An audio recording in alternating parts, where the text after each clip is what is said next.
Hello, good evening everybody. నేను ఈ video చేయడానికి కారణం ఏంటంటే, మొట్టమొదటిగా మా మహిళల కోసం ఇది నేను చేస్తున్నాను. ఎందుకంటే మహిళ ఎంతో పురోగతిని సాధించినప్పటికీ ఆరోగ్య విషయాల్లో మాత్రం పట్టించుకోవట్లేదు. ఏంటంటే ఇంట్లో పని, వంట పని, బట్టల పని, ఈ పనిలోనే పడుతున్నారు తప్ప వాళ్ళ హెల్త్ విషయంలో కేర్ తీసుకోవడం లేదండి. దానికి మనం ఏం చేయాలంటే, నేనైతే చాలా కాలం గ్యాస్ట్రిక్ ట్రబుల్తో బాధపడ్డాను. ఒక 2007 నుంచి 2025 వరకు మెడిసిన్ వాడుతూనే ఉన్నానండి. కానీ ఎన్ని మందులు వాడినా నాకు తగ్గని గ్యాస్ట్రిక్ ఒక్క మిల్లెట్స్తో తగ్గిందండి. నిజం చెప్తున్నాను. అందుకని మన మహిళలు అందరూ కూడా ఖచ్చితంగా మిల్లెట్స్ తినండి. మిల్లెట్స్ ఎలా తీసుకోవాలంటే, మనం రాగులు, సజ్జలు, జొన్నలు, ఊదలు, అరికెలు, సామలు ఇలా 7 రకాలు ఏవైనా తీసుకోండి.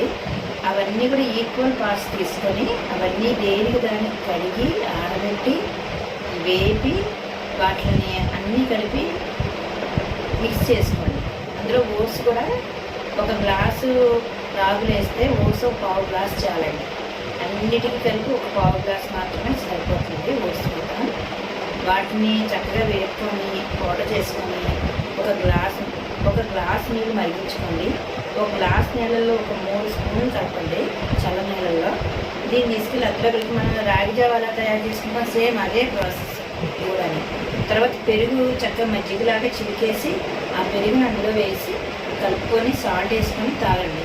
అది చాలా హెల్తీగా ఉంటుంది. గ్యాస్ట్రిక్ చాలా బాగా తగ్గుతుంది. నేను స్వతహాగా అనుభవించి చెప్తున్నానండి. ఇది ఎవరో చెప్పింది కాదు. నెక్స్ట్ ఏంటంటే, మనం ఎంతసేపు వైట్ రైస్ మీద ఇంట్రెస్ట్ చూపిస్తాం.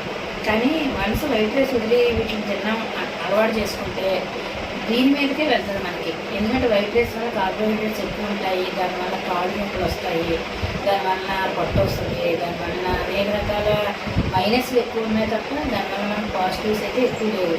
కాబట్టి మనం పాజిటివ్గా ఆలోచించి పాజిటివ్ వేలో ముందుకెళ్దామండి. మీరందరూ కూడా ఖచ్చితంగా రాగులు తీసుకోండి. అవి ఎలా తయారు చేయాలో చెప్తాను. ఈరోజు నేను ఈ మిల్లెట్స్ కోసం చెప్పాను. రేపు దినాన్ని నేను సీడ్స్ ఎలా చేసుకోవాలో చెప్తాను. సీడ్స్ పౌడర్ ఎలా వాడాలో చెప్తాను. ఈ రోజుకి ఇది వినండి చాలు. బాయ్.